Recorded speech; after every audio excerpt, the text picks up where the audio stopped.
Hello, and welcome to this We Did It Health event.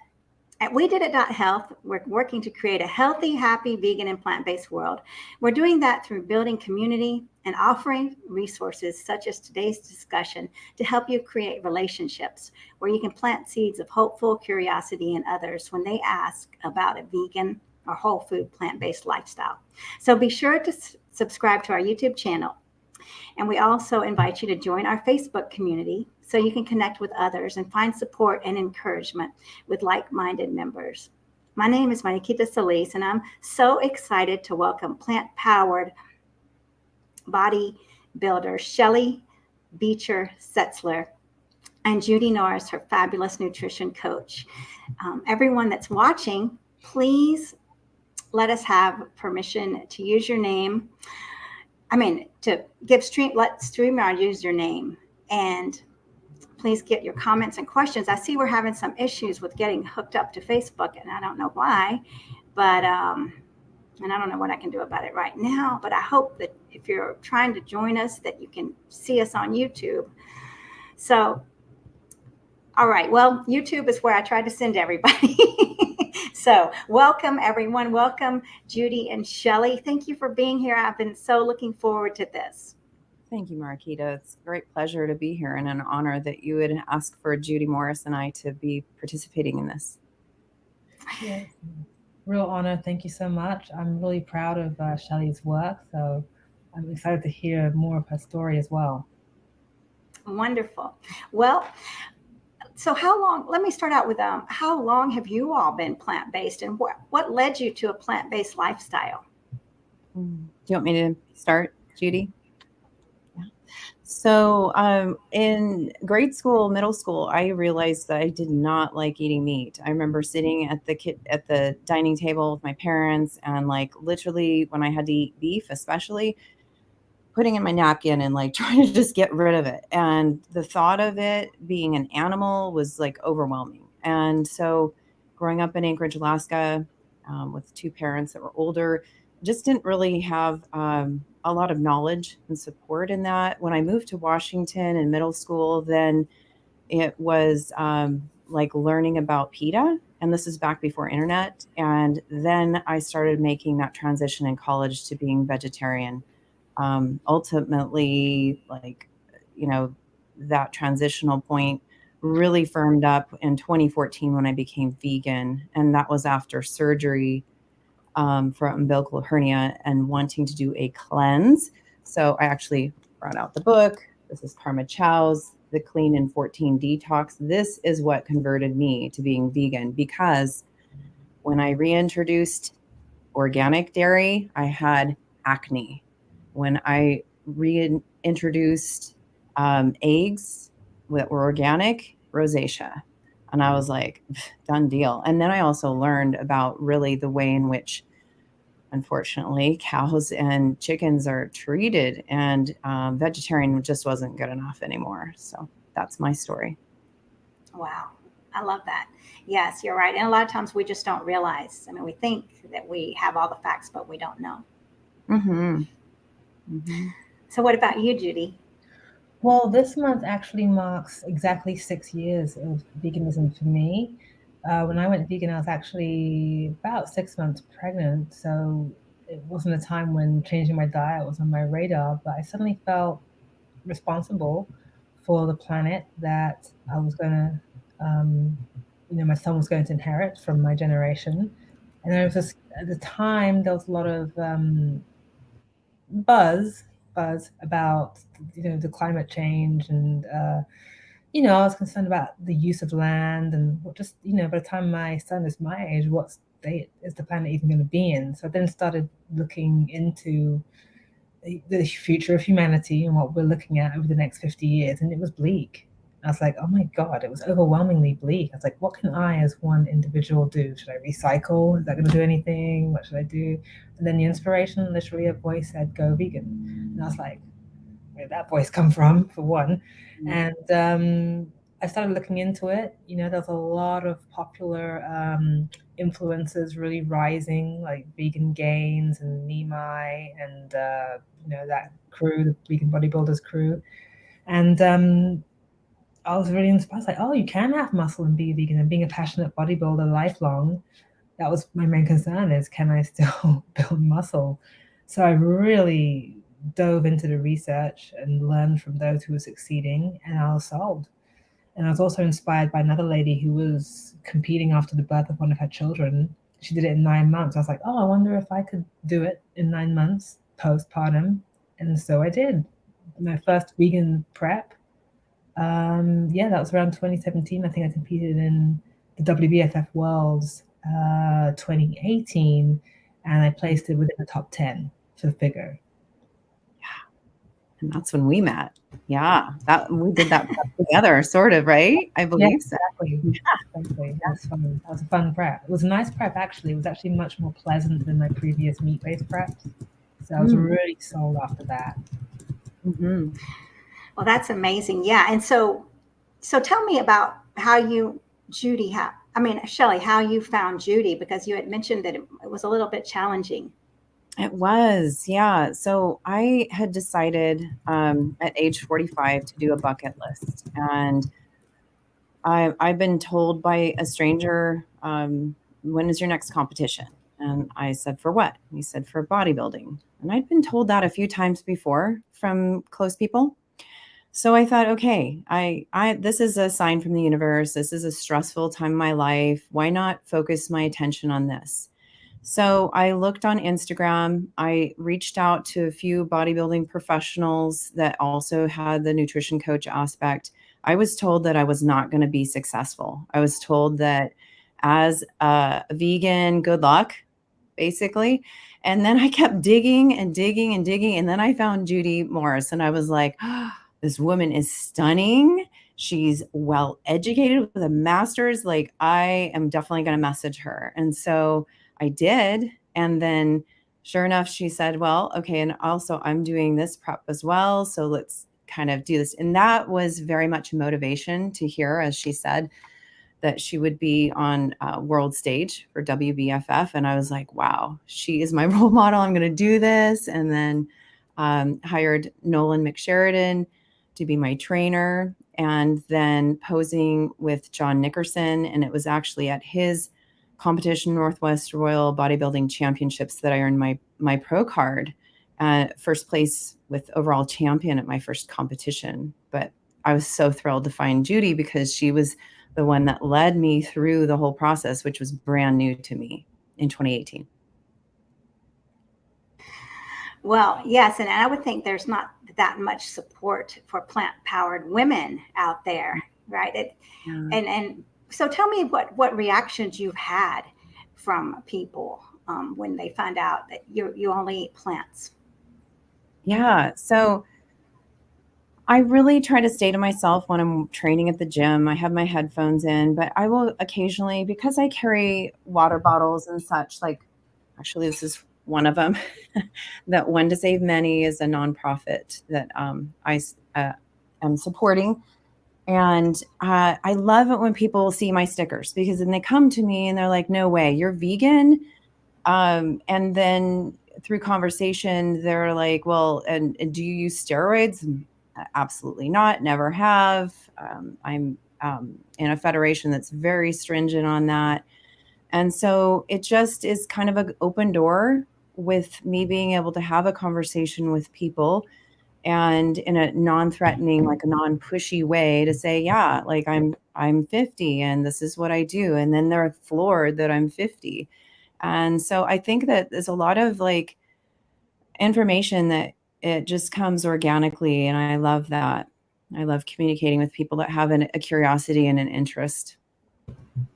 Yeah, that's wonderful. Well, tell me more about your shirt and your water bottle. Yeah. So as I'd mentioned before we started, so Brent Haggard had just filed for the 501c3, but he supports, let me get on camera here, the efforts of raising money for at least, I would say, some 40, 50 different shelters throughout the United States that are 100% profit for animals. And so I very much support his efforts, and would encourage you to check out One to Save Many. Great. Yes, I mean, that's very important. I know we we all got to get behind these people that are working so hard. I'm actually working hard too with an organization trying to build a sanctuary in Uganda right now. But it's hard. I'm not a fundraiser, and so I mean, I'm not. I don't know much about that, but yeah, every little bit helps. So Yeah. Great. It's the ripple effect, isn't it? Yes. Yeah, it is. And I mean, the more we become aware, a lot of us aren't aware. Well, so I started out in vegan. So then I started learning about whole food plant-based, right? Mm-hmm. So, but then we have whole food plant-based that are not aware of the animal impact, the impact it has on animals. So we all kind of learn together and then really can have that ripple effect on the world. So Absolutely. Judy and I really subscribe to that whole foods plant-based. I know that there are a lot of bodybuilders that like to and for to each his own, but consume more of the faux meat and that peeve of mine, that mindset. Yeah. I mean, it's just if I'm going to be healthy, then I'm going to put forth my dollars towards organic and whole foods plant-based. And it's really important to me. I don't want to be consuming genetically modified foods and chemicals, sprayed pesticides on foods. So that's very important to me. And I think for you too, Judy, I know you've said. Yeah, I really believe. I think the faux meats are great for like a treat. And if you're craving meat, especially if you're new, I think it's good to incorporate to have a little bit of fun with the diet. But I think, in my opinion, Shelly's success, her physique is outstanding. And I highly attribute her success and her unique level of conditioning to the fact that she's whole food plant-based. And we do limit the faux meats. We really limit that stuff. And she's just extremely disciplined.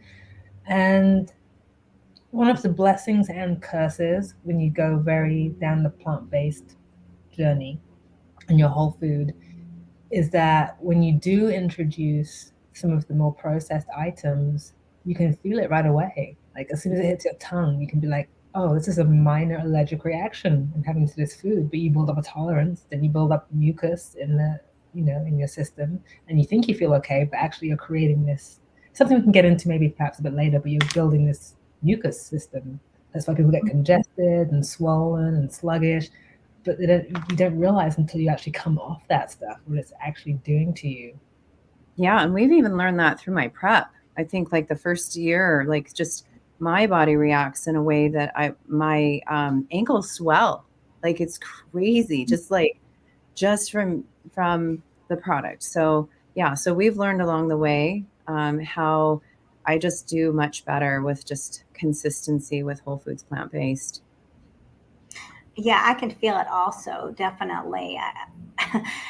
The sluggishness and just the heaviness. And then I even feel headaches and my fingers hurt. I'll wake up in the middle of the night with my fingers aching. I mean, not terrible aches, but it's just not, I know, well, let me think about what I ate. Oh, yes, I ate some processed food last night. So, and when you think about it, well, I mean, when we talk about a meat diet, when people are eating meat, we're talking about animals that are very sickly. So, of course, it would make us sick, right? Yeah, it's not like, and so when we're eating vegetables and fruits, we eat fresh. I mean, we don't eat rotten ones, but that's what we're eating with meat. Mm-hmm. No one has to tell us not to eat the wrong ones. It's like an instinct that we have. So I think we've been led away from our instincts over time, Mm-hmm. Yeah, we have. Like they're sorting out those. Oh, I'm sorry to interrupt. I was just going to say, not like they're sorting out like, oh, this is a sick animal in the feedlot.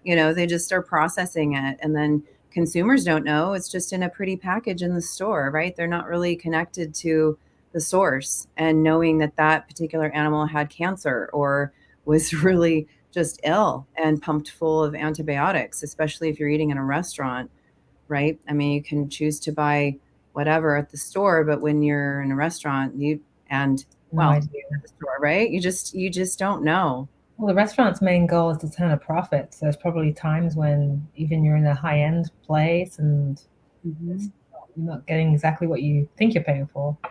Mm-hmm. Absolutely. You're right. I know it is scary because that's what it was in '95 when I watched Meet Your Meat, and that was a 3-minute video. But they showed the animals that were sickly and how they just put that part away. the disease part of the animal way, and you're still eating the other part. It's very, very scary. And I know that when people make their little comments to me, if they only knew, right? If they only knew what they were eating, they wouldn't be eating it. And if they only knew and could really process the damage this has to our environment and to their bodies, they wouldn't be doing it. But we're really trapped in this, this process. I mean, of I guess just what we've been taught our whole lives, and it's hard to get out. Funny you mentioned the little comments. I mean, I don't get many comments like, "Oh, you can't be healthy being vegan," because I'm like walking evidence that you can be fine, right?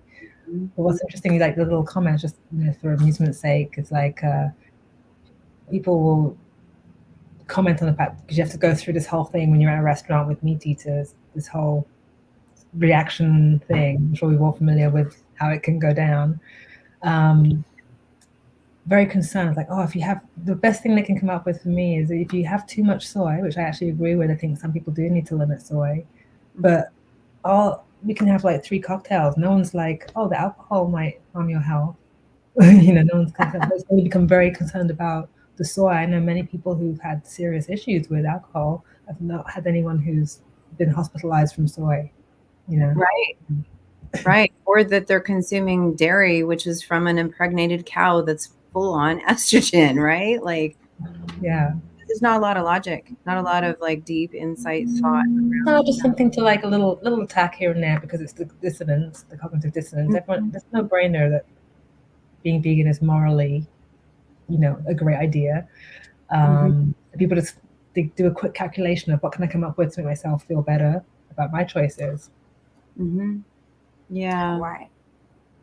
Yeah. Well, when you all changed your diet and your mindset, what did your families think? Well, I know when I mentioned earlier, the whole grade school, middle school, I got in trouble for my spitting my meat out and going into the bathroom and like throwing it in the toilet. So I got in trouble for that. And then when I started to transition, I was asked or not asked, I was told that this was going to be a phase. Shelly's just in a phase. She's in college. And I was like, no, once the light's on, it doesn't go off. So I'm sorry. And then again, with the whole transition to vegan in 2014, that just, the more I learned, the more I couldn't turn off what I'd learned. And then for my body to respond the way it did with the skin, like our skin is the largest organ. And if it's responding with rosacea and acne, like, hello, it's just not meant for my body. So I think after people have been seeing how well I've been doing as I've aged, there's been more of a curiosity and lots of messaging. We have not aged, by the way. Oh, you're so sweet. Yeah, I mean, it's a process. I mean, I'm out into microneedling, but anyway, like outside of that natural way of addressing it, I do think that our diet really does inform how our overall health is. And so I can't say that enough. It's just that and water consumption. I take in like 1.5 gallons, almost 2 gallons a day. So it's really what we choose to do existentially. It's so important on the course of our life and where we're going with it. And it is within our control in many levels. So yeah, you're right. And we're taught that we're really not in control. That's the sad thing. We're taught to be victims. It's really sad finally when we can break out of that. So are a lot of your Shelly, a lot of your family plant-based? So my kids from the time I was pregnant were vegetarian. My 16-year-old also has a skin issues, so does still have eggs sometimes. And then my youngest 13 is vegetarian. So I'd say within my family, that is how they are. My ex-husband became vegan before I did, based on oh my goodness, I'm drawing a blank, but there was a film that we watched that was about the health aspects of it. And so he became vegan and I was vegetarian, kids were vegetarian. And then, we, since our divorce, so I'm not sure his diet at this point, but it's become supported by my family, and people are very accommodating. And when we go out to eat, it's so nice, especially where I live in the Seattle area, to have so many options. And in fact, one of the restaurants I love that's in downtown Bellevue, it's like a high-rise restaurant. I made an Instagram post saying that there was only one option at this place, and they made a whole vegan menu as a result of my little, like putting it out there. And this is like at a place that serves meat, so on seafood. So anyway, it was it's been an interesting evolution over time, and much easier to go grocery shopping and have an assortment of foods now. So wow, I love that, what you're saying. I actually did, now I'm blanking on her name, Terry West, I think. But we were talking about restaurants and how we need to ask them to put stuff on the menu. So this is great. That's a very powerful example. So, and I love the way that, your children are on their own journey, so allowing, it's beautiful too. And being the example, what better example, right? Yes. Kindness. Yeah. So, so what about you, Judy, and your family? Are they plant-based? How did they feel when you went plant-based? Very supportive, actually. Extremely supportive. As I mentioned before, I was actually pregnant at the time. And my husband, who's actually a very heavy meat consumer, he does support, and he does, eat vegan now and then as well. He was very supportive because I think he, took into information that the plant-based diet was going to be a good, healthy choice for pregnancy. He really liked that aspect. And also the meat, he was learning that the meat is very important, what meat you consume. He's like, please don't eat any takeout food because the antibiotics and the hormones, he wants to make sure our son has the right hormone balance and everything. So he was very on par with that. And he was actually quite happy to eliminate, as long as the doctor said it was okay, which she did. She was 100%. It's okay, is it healthy to go vegan? She's like, yeah, no problem, do it. And then actually I noticed the pregnancy got much easier in the third trimester, which is for some people the most uncomfortable. It was like brilliant. I was happy. I lost some body fat, no weight loss, for the baby. The baby was growing at the correct pace, but I actually got a bit smaller in my hips and the other areas. So it was like really, I had more energy. I was just, I had no issues at all. And the birth was great. It's work, but your beautiful son. Yes. Yeah, it was good. And then I don't think people expected me to last. I think I was one of these trainers. If Shelly had met me at a different time, I would have been like, sorry, you got to at least eat eggs or something, or at least some whey protein. I would have been like that. So I was very much the other way. So it helped me, I can't remember what I was going to say, helped me sort of stand my ground in it as well. And I think gradually people thought I'd eventually quit or fall off the wagon. Like I said, I was very, eggs for breakfast, protein. Everything was about protein, and meat protein is the best, and egg protein is also the best, So I really surprised everyone, I think, to have lasted 6 years on it. In terms of support, my son, I feed him vegan meals. My husband feeds him when he's cooking their choice. So, when we have minor debates at the dinner table, meat's better, meat's going to make you stronger. A T-Rex eats meat into dinosaurs. He wants to be like a T-Rex. And I was like, yeah, T-Rex didn't have a refrigerator or a stove to cook. T-Rex is not using a knife and fork, but,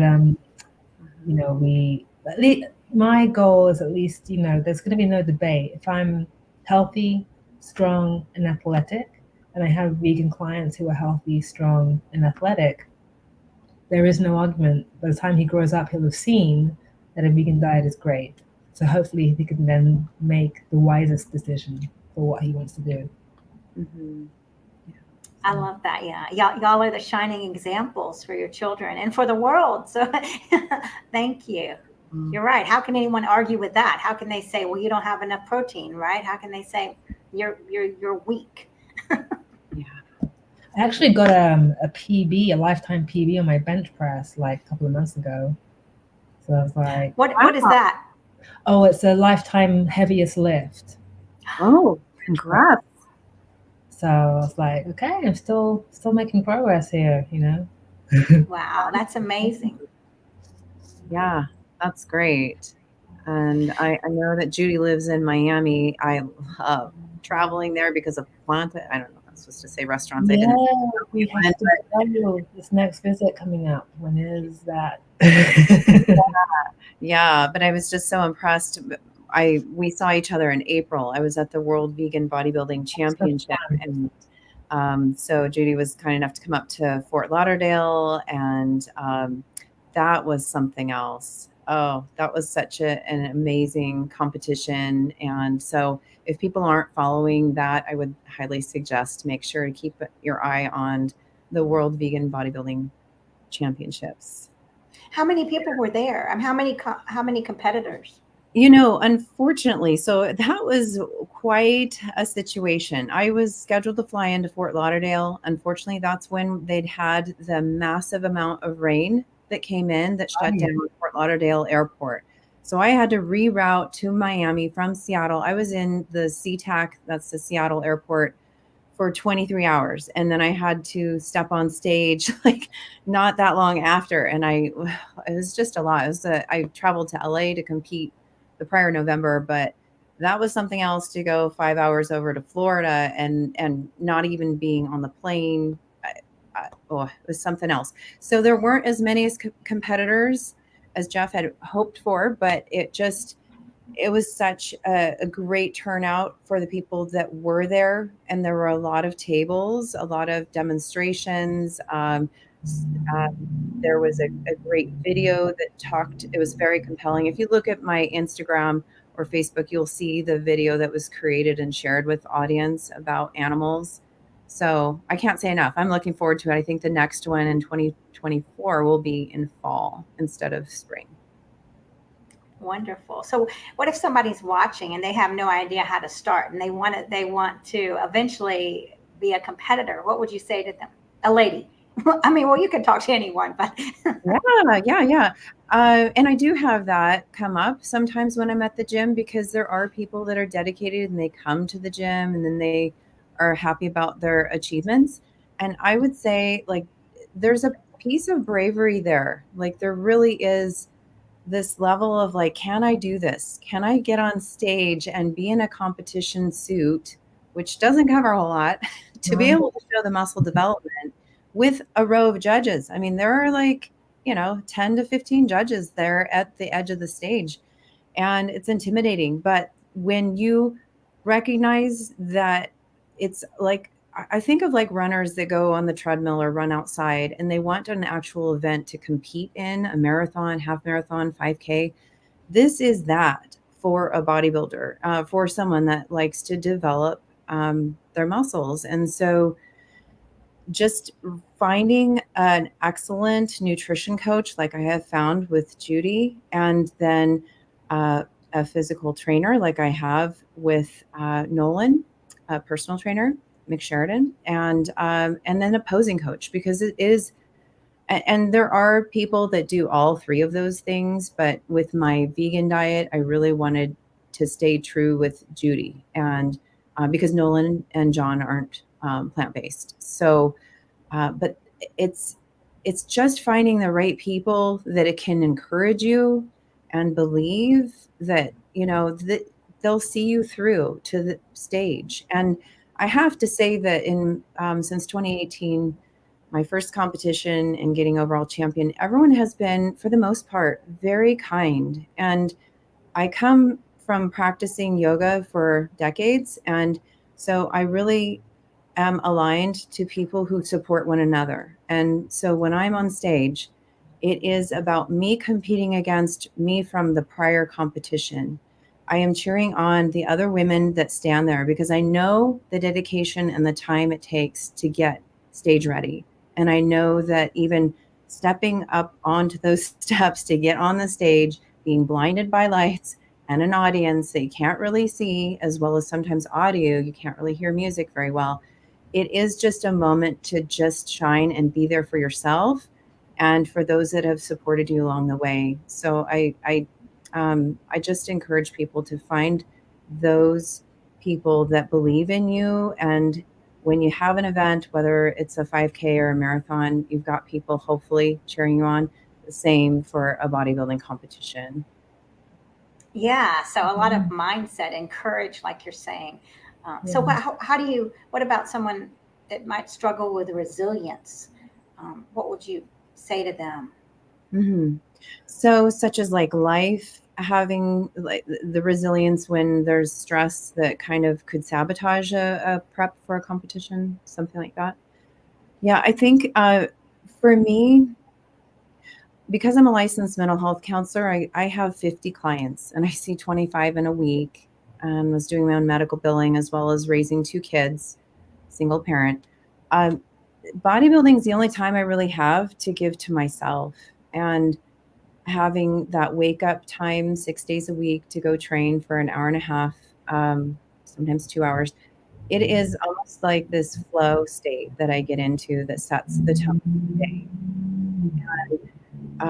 When challenges arise, which they do, and believe me, I've had plenty, um, it it helps me stay consistent. I think with some of the challenges I've had in my life, it would be easy to just throw in the towel and be like, "Ugh, whatever." But I know that I would regret that. And that's not where I'm about at midpoint in life. My goal is to keep on seeing where this journey unfolds, and it continues to evolve and unfold. And I'm so appreciative of the people that have supported me along the way. That truly encourages me to keep on with this process and enjoy it along the way. So with that comes, I mean, there's always motivation. We can have motivation to do something, but that's only as good as long as we're motivated. It's really the determination. And when you have things thrown your way, keep staying resilient. Keep on with, oh, well, I wanted to mention, I had it sat here too, Atomic Habits. This is one way, just one James Clear's view on how do you achieve success. And it is really this. It is the 1% every day will have a cumulative effect. So that's what I would say is do not give up. It's okay if you have a down day, but next day get up and go train at the gym. Keep on with your meal prep. Keep on with trying to align to the things that fulfill you to succeed.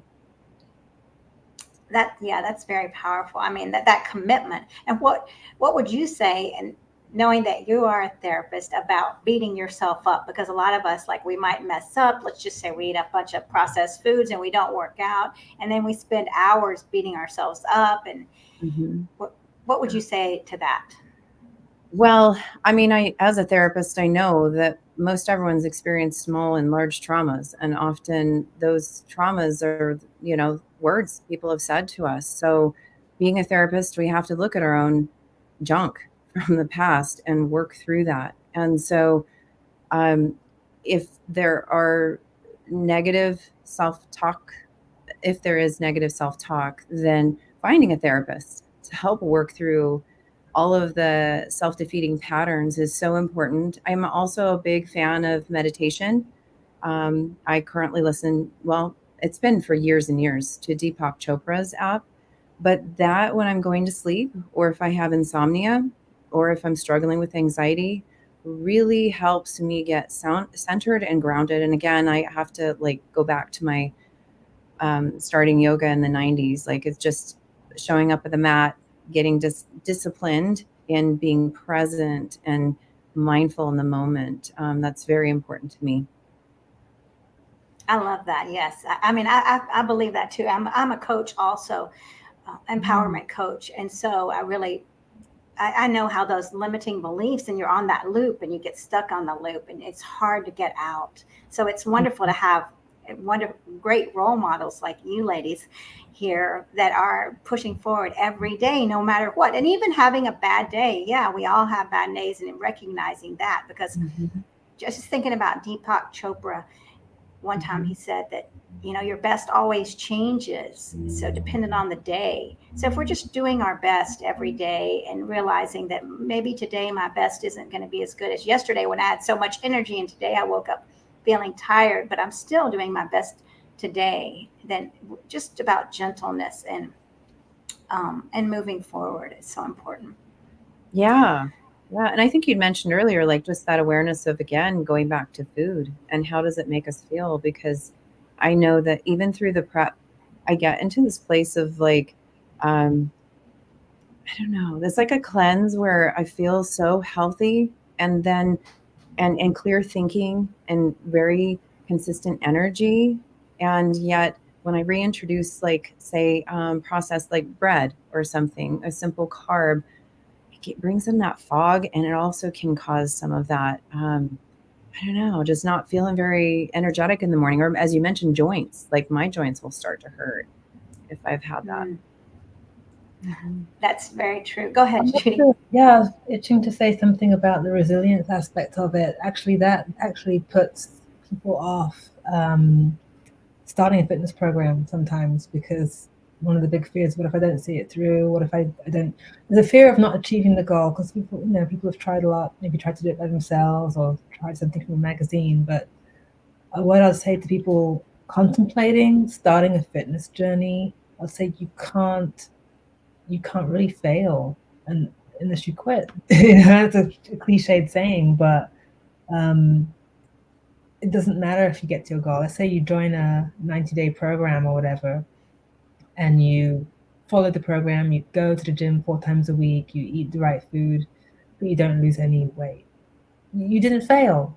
Your goal was to stick to the program, and now you're stronger and fitter. Wait, let's try something else. Do you see what I mean? So you only, let's say you join the program and you in the middle of it, you can't do it for 3 weeks. Don't stop. Jump back on, because you'll continue to get stronger and fitter. And I don't think there's enough value placed on the performance aspect of a fitness program. I think people are, we all want the aesthetics. We all want to look like Shelli, but you can't lose if you keep going, or if you fall off the wagon, you can't lose if you jump back on. So I just wanted to put that out there.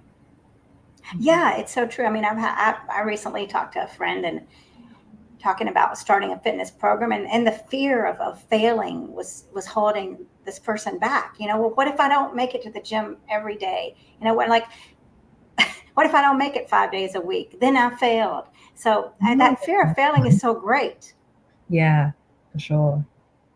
Yeah. But I think it's important to have goals, right? I mean, to say, let's commit to this, let's commit to whatever, like 30 hours a week or whatever your goal is. I mean, not necessarily once a week, twice a week, whatever is realistic for your current situation. If you aim for 5 and you've got 3, that's fantastic. Right. Yeah. just start out and then be gentle with yourself. Right. So that's the key. Kindness. We lack a lot of self-kindness. Yeah. It's very true. Yes.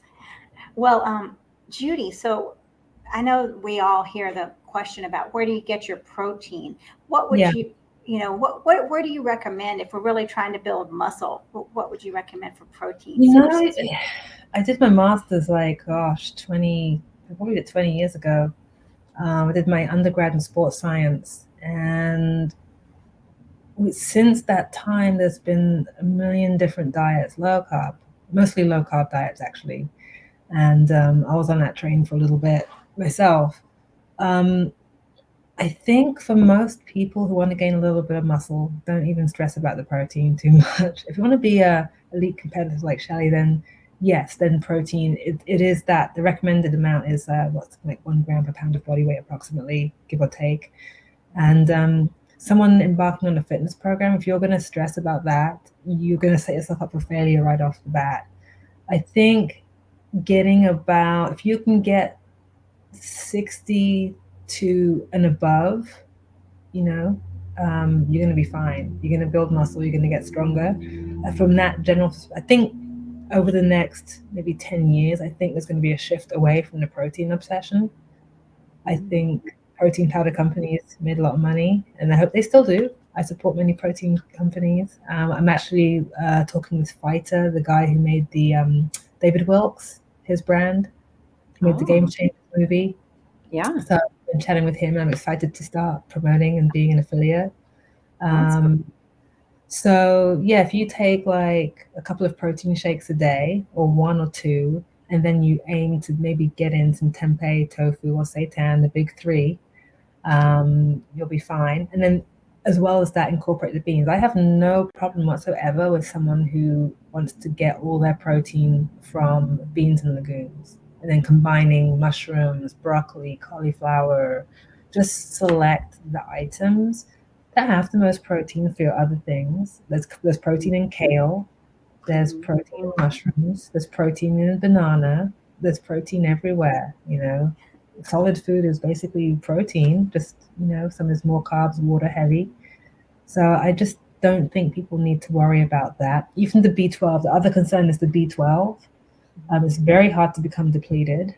You know, you can, it's something to pay attention to, but it's not, none of it is as big of a deal as people make out. It's just another, what about your protein? Another excuse to not go vegan, right?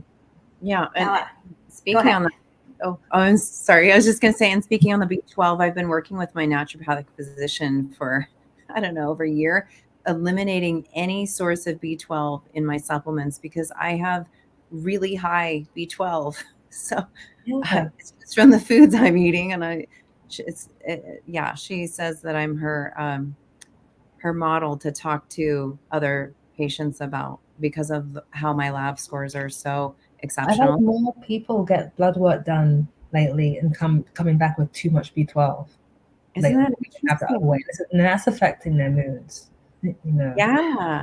Yeah, it can make more agitation or like being like a little more fiery. So yeah, it's been interesting just removing it. I don't know. I joke with her about maybe I'm not washing my vegetables enough that I'm consuming the dirt. But I don't know because that's how animals get B12. Am I not mistaken? It's microbes. Yeah, I mean the factory farmed ones are getting supplements because they're eating like not what they're supposed to be eating. So yeah.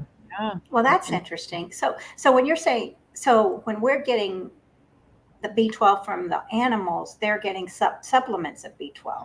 Yeah, most of the meat that we used to eat is getting B12. You know, all of them, like a multivitamin shot, they get like big injections of B12 because they're not eating their natural diet either. They're supposed to be eating whole food, plant-based. They're not. They're eating protein. Who knows what they're eating, to be honest, in the factory farming system. I've seen some very documentaries on that. Even knowing what they eat, you wouldn't want to eat them, you know. No, it's frightening. You're right. Knowing what they eat, which is, it's not healthy. Again, it's worse than and they are eating something horrendous, and then we're eating them. That's the chemical suffering they go through, the stress and the horror. That's just a horrible all around. Yeah.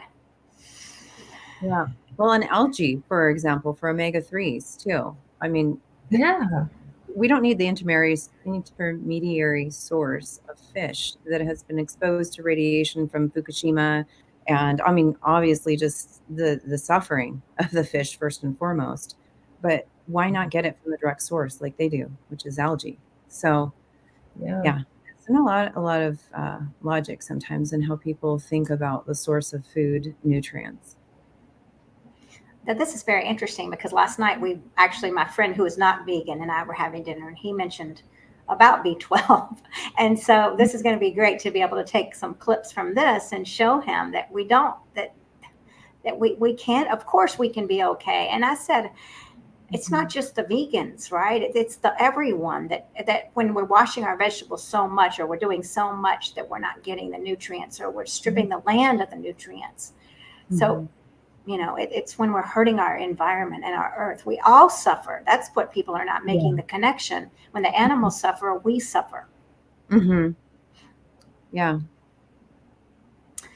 So, well, Shelli, tell me what you eat in a typical day. Yeah. So, well, thankfully, Judy's been helping me. I'm 6 weeks out from attending Mr. America. I'm sponsored with Vegan Strong Plant Built Team. So check them out. It is different in that I don't have, unless I have a refeed, but even with that, we're kind of modifying. Whereas before I've taken some simple carbs and it really, it like triggers my brain to want more and more. And that's not healthy for me personally. So I'm sticking with whole foods, plant-based, and it's in the mornings, fruit. And I don't know, Judy, if you want to elaborate, because I also don't want to give away your trade secrets. So I'm kind of like, no, we do fruits, and then we rotate between the big three: tempeh, tofu, seitan, and we do edamame. We do chickpeas, the cannellini, I can never pronounce it, the cannellini beans, kidney beans, and then the big three for the vegetables. And I like people to get their broccoli in or cauliflower because they're a higher protein containing vegetable. Mushrooms, Shelli loves mushrooms. We both do. We're getting more of those in the diet. Beets, try and keep it as colorful as we can.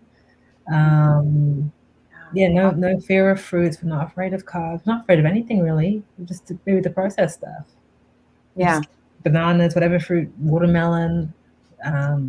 It's all in there. It's not restrictive at all. It's maybe not as big as portions, but when you're eating probably actually, Shelli sends me pictures of her meal prep. It isn't actually large meals because it's so fibrous.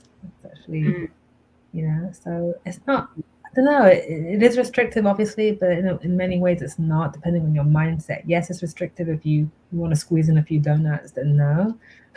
But if you're in the whole food plant-based mindset, it's actually a lot of food and a lot of variety, more variety than most people actually have on a daily basis. Yeah, and I do think that what I've noticed from my peers that eat meat is that I tend to cut, which means reduce the appearance of fat on my body more quickly, and than my peers. And I know that when I look at what they're eating, it's oftentimes like a vegetable or sweet potato and meat, and they're eating that repetitively, or fish, like just for chicken and fish and like a vegetable, and that's pretty much all they're eating. And I don't know how they do it. Whereas my diet is so full of variety and color. And I think about all the micronutrients they're missing out on. I mean, people talk about, my health or my appearance. It's really not just the focus on macros. I mean, obviously that's a huge part of it, but the micronutrients, I think that's where people just, and like you said, Judy, there's going to be less of this emphasis on protein and more of the emphasis on like the nutrients. And I'm so interested in like superfoods and biohacking and nootropics, and as Judy mentioned, mushrooms. Nolan McSheridan, my personal trainer, his friend grows all the different types of mushrooms, and so sometimes I'll say, can I get some maitake in them, or lion's mane? Judy, can I please have that so I can put that in my meal?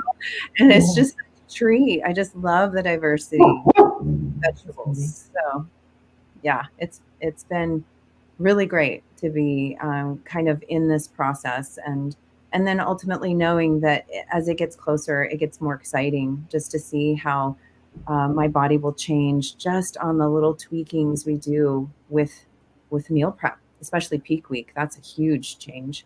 Yeah, Shelli's physique is really on fire this round. I saw her in April in person, and I've seen her last check-in pictures, and she's definitely, whatever the judges ask, she's bringing it. She's bringing it. I'm excited. Thank you. Yeah. And then it is like a misnomer about as we age that we lose muscle, because I keep gaining it.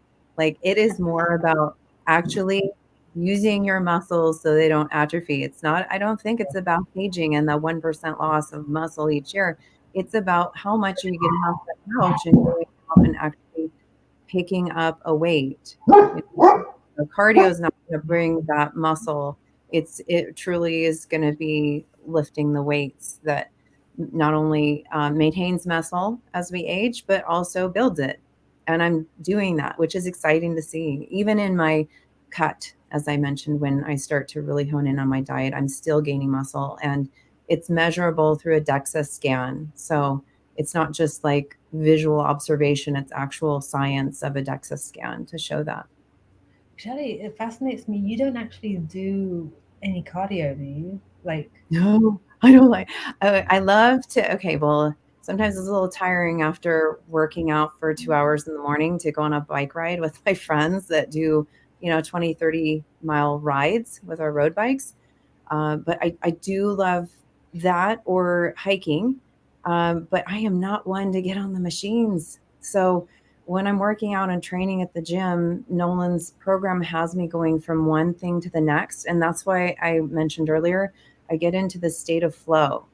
And it's a meditative, wonderful experience, so that when I'm finished with my training, it's just set the tone for the day and I'm energized. I'm not tired at all. And actually, when I have my rest days, I feel like, oh, there's something missing. Oh, it's because I'm not training. Yeah, that rest day though, right? You gotta have it. Yeah.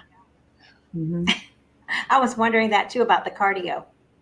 Yeah. I don't know. I get it. Some people get on the machines and then that's their state of flow, but not personally for me. I feel like I'm a hamster on a wheel. It just doesn't feel, it's monotonous. I have to distract myself with podcasts or something. It's not to say that I don't get on like the rotating stairs and I'll do like 3 minutes of warm up, or I'm pushing the sled, which is a lot of cardio. I don't know if you know what I'm talking about. I don't know, Judy, but it's a sled. Yes, it's just like the contraption. You put like, I don't know, she probably puts 200 pounds on it and just pushes it.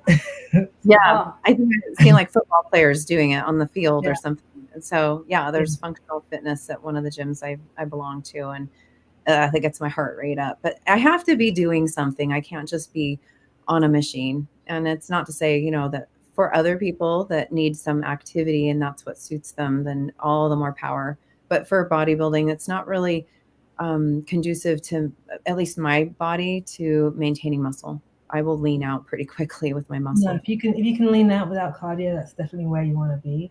Mm-hmm. I think it's very rare to see someone as disciplined as Shelly is. So I think, the cardio for most people might counteract any slip ups in the diet, but Shelly doesn't do slip ups, so her reward is no cardio. Unless it's for enjoyment, like she said. Mm-hmm. Yeah. Well, this is great. These are great tips. And I want to actually show some of these comments from our viewers, from Cambria, saying, vegan greetings, fellow Earthlings. Thank you for watching with us. Mm-hmm. And we have Game Changer RN. I love the emojis. I know, huh?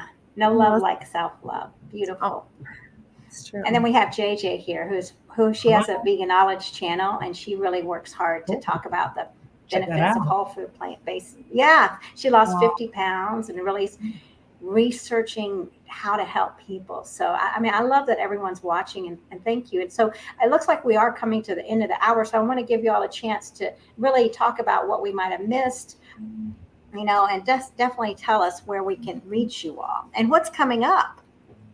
Yeah.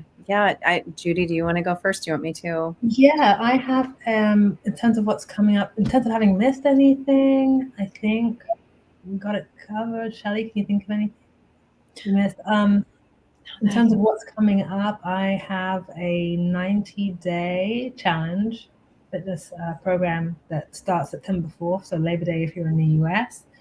I will give you a little bit of leeway if you're grilling vegan patties for Labor Day, but it starts that day and it goes on 90 days basically. If you want to get on that program, the easiest way is to DM me on Instagram. My handle is supernatural_vegan.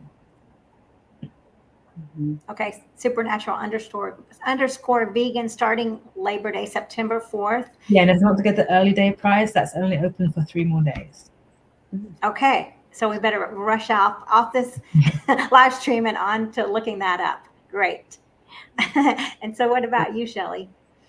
So as I mentioned, I'm training and competing in 6 weeks for Mr. America in Atlantic City, New Jersey, Tropicana. There's going to be 6,000 athletes, strength-based, like people that are pulling fire trucks, log trucks, and my team, Vegan Strong Plant Built, has some major athletes that I am just honored to be asked to join this team.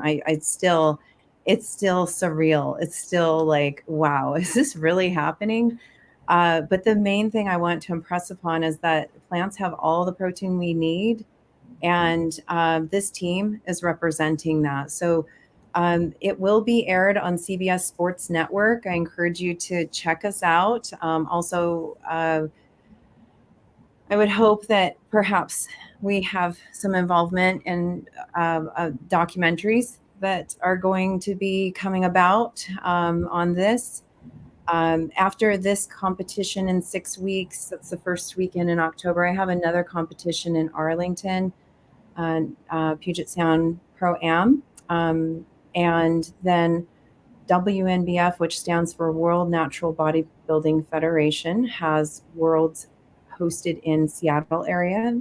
And this is new because normally it's New York, Los Angeles, or Las Vegas. And I went and competed in my first worlds last November in Los Angeles. And I just am so excited to have it being hosted here in my hometown, well, in Federal Way Performing Arts Center. So that's what I have up ahead. I'm also going to be test judging in a couple weeks at Northwest Royal Bodybuilding Championship, and that's actually where I earned my pro card and overall champion in 2018. So happy to support John Nickerson and learn what judges do. So if you're interested in learning more about Vegan Strong Plant Built Team, I encourage you to find me on social media. Easiest way, let me think here. So it's my Instagram handle is vegan_WNBF pro. That's probably where you're going to get most of my content and updates. And I thank you for your support, because it's just when I get messages from people that say, actually, there are a few people from my high school. I graduated in 91.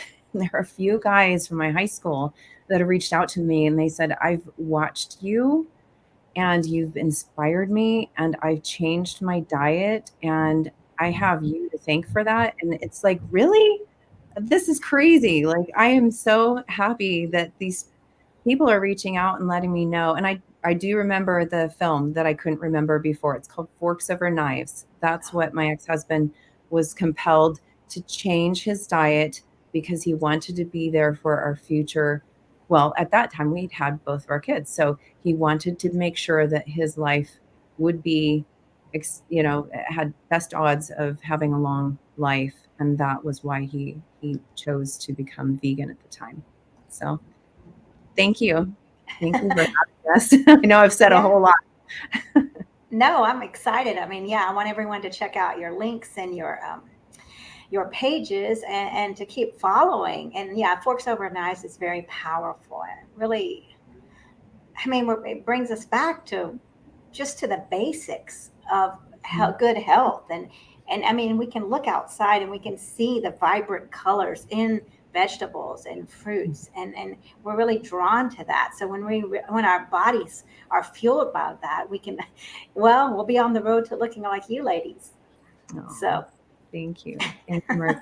We so appreciate you inviting us to be here today. It's been a pleasure. It's fun. Yeah. Yes. Well, thank you all so much. And thanks everybody for watching. And if you have questions afterwards, please post them on the YouTube or wherever you're watching, because we'll get back to you with the answers. And keep working out. Start working out. If you haven't started, just go slowly, take it slow and be gentle with yourselves. And if you fail, which is part of life, we all fail, just get back up and keep going. Yeah, absolutely. All right. Thank you. Well, namaste vegan, everybody. Hey. Thank you. Bye-bye, everybody.